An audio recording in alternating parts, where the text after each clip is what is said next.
Assalamualaikum warahmatullahi wabarakatuh. Saya Maman Surahman, selaku Kepala Balai Taman Nasional Gunung Ciremai. Saya ingin menjelaskan terkait dengan sejarah Taman Nasional Gunung Ciremai. Sebelumnya, Gunung Ciremai merupakan statusnya berfungsi sebagai hutan produksi dan hutan lindung. Rasa keprihatinan dari kedua kabupaten, dalam hal ini Kabupaten Kuningan dan Kabupaten Majalengka, mengusulkan Gunung Ciremai untuk diusulkan sebagai kawasan konservasi. Direspon oleh Kementerian Kehutanan saat itu pada tahun 2004 dan diturunkan tim kajian analisis potensi, dan dari hasil kajian Gunung Ciremai memenuhi kriteria dan persyaratan sebagai taman nasional. Akhirnya melalui SK 424 tahun 2004, Gunung Ciremai ditetapkan sebagai kawasan taman nasional. Pro kontra saat itu terjadi, terutama bagi masyarakat-masyarakat yang memanfaatkan, yang tergabung dalam kelompok petani PHBM. Namun sosialisasi terkait dengan bagaimana konsep pengelolaan taman nasional dikembangkan dan akhirnya masyarakat menerima dari konsep-konsep pengelolaan taman nasional. Dan kami ingin menjelaskan bagaimana konsep pengelolaan taman nasional itu dilakukan sesuai dengan Permen LHK nomor 76 tahun 2015 tentang zonasi. Disebutkan bahwa kawasan taman nasional yang pengertiannya di dalam Undang-Undang nomor 5 tahun 90, kawasan taman nasional adalah kawasan pelestarian alam yang di dalamnya memiliki potensi keanekaragaman hayati, baik flora, fauna, yang endemik, unik, dan khas, yang dikelola berdasarkan zonasi dan dimanfaatkan untuk kegiatan pendidikan, penelitian, ilmu pengetahuan, rekreasi, dan pariwisata alam. Saya ingin menjelaskan bahwa dari pengertian tersebut ingin menggarisbawahi terkait zonasi. Dijelaskan di dalam Permen 76 2015, zona-zona di Taman Nasional itu terdiri dari zona inti, zona pemanfaatan, dan zona rimba, serta zona lainnya. Nah, di dalam zona lainnya ini adalah untuk mengakomodir kepentingan-kepentingan lain, kegiatan-kegiatan yang lain, yang disesuaikan dengan karakteristik potensi sumber daya alam yang ada. Ada untuk memfasilitasi masyarakat budaya, bisa dikembangkan di situ, dibuat ruang zona budaya. Untuk mengembangkan teknologi pertanian bisa dikembangkan zona budidaya.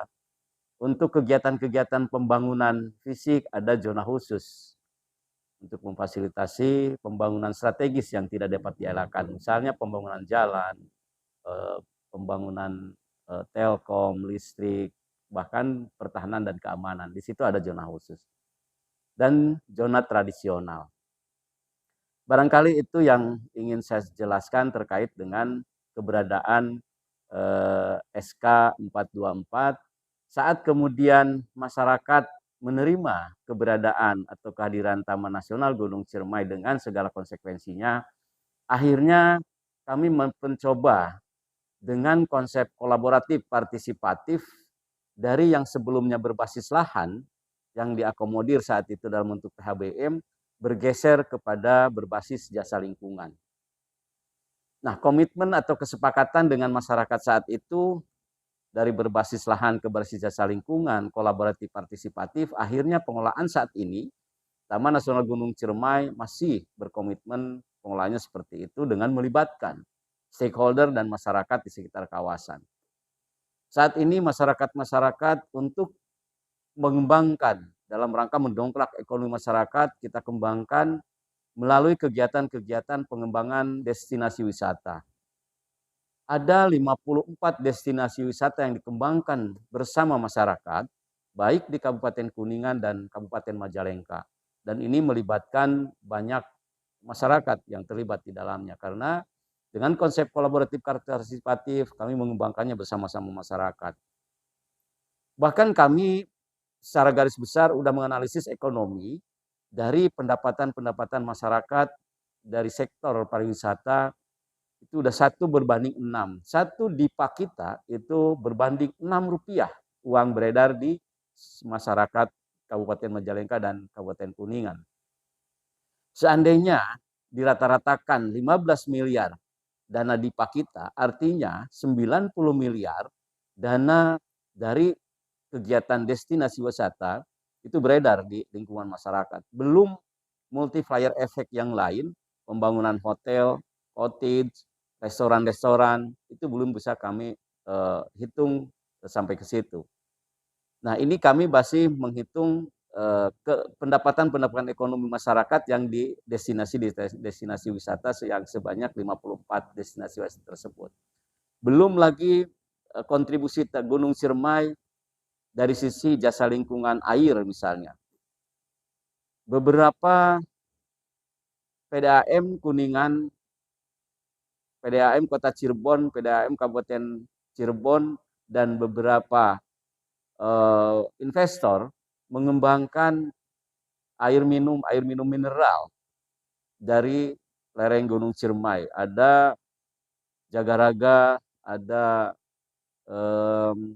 Talaga Remis Jaya, ada perusahaan air minum Aziza, itu memanfaatkan sumber air yang ada di kawasan Taman Nasional Gunung Ciremai.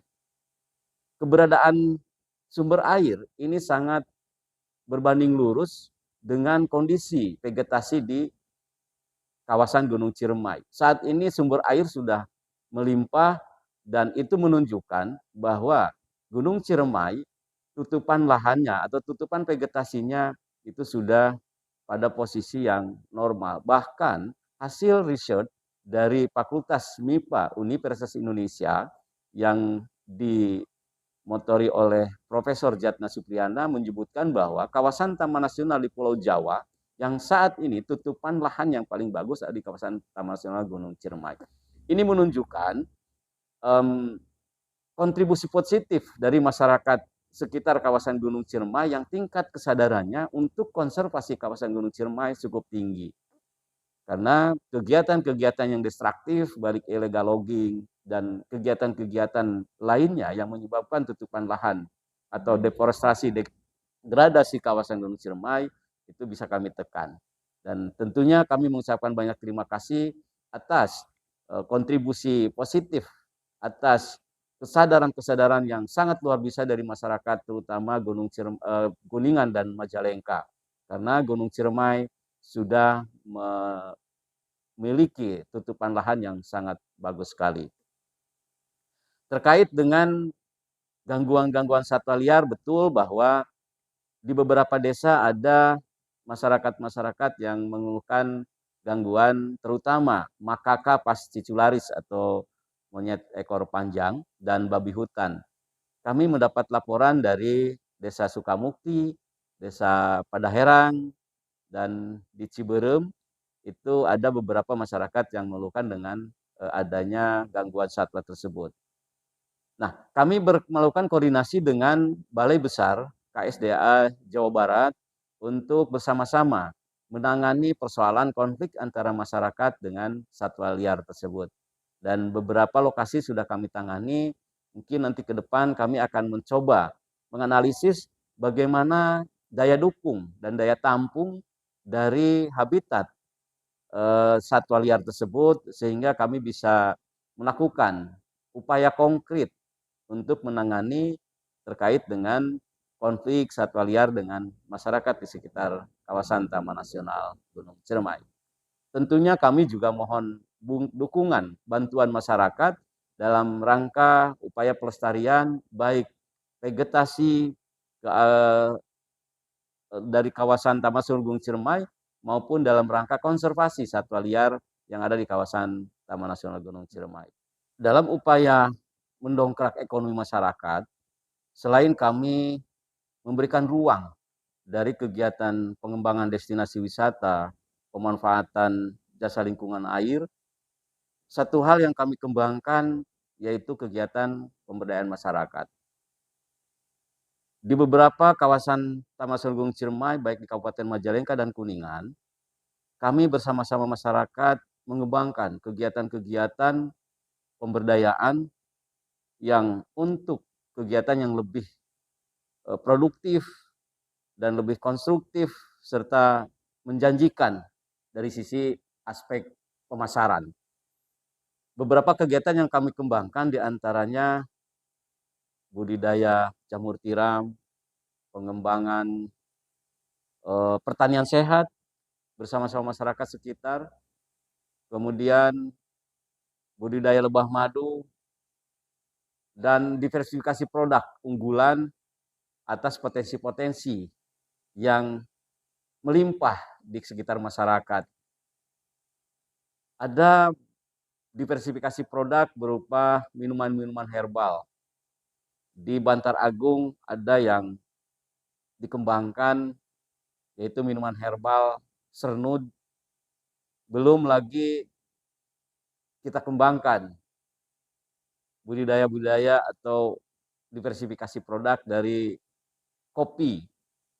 Ciremai dulu saat kemudian hutan produksi bersama-sama Perum Perhutani, masyarakat menanam tanaman kopi dan saat ini kopinya memiliki rasa yang khas dan bisa dinikmati. Ada yang disebut dengan kopi buhun, terutama di sekitar Jalaksan, Linggasana, dan ini kopi yang sudah cukup terkenal di wilayah Kuningan. Untuk di wilayah Majalengka ada kopi yang sudah dikembangkan bersama-sama masyarakat, yaitu di sekitar Desa Gunung Wangi.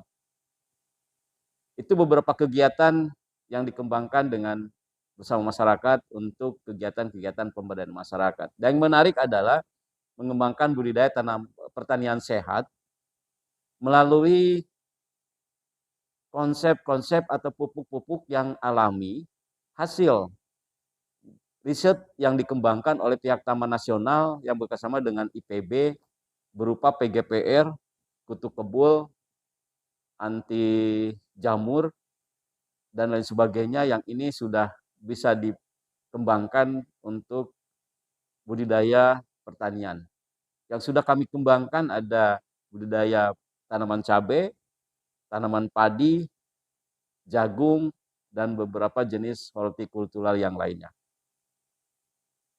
Itu upaya-upaya kami dalam rangka membangun perekonomian masyarakat di sekitar kawasan Taman Nasional Gunung Ciremai dengan konsep masyarakat berdaya, hutannya terjaga.